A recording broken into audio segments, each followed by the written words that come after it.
Hi everyone, I'm dropping in to show you how to make a copy of the quiz that came with your digital activities resource. First, you'll need to log in to the Google account where you plan to use the resource. Next, you'll need to return to the document that you downloaded after you completed your purchase. Within the document is a link to the quiz. When you click the link, you'll be taken to a page that looks like this.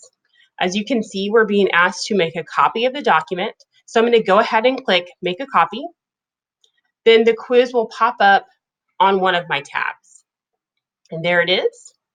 So if I go up here to the top, you can see that Google has added the words copy of to the quiz name.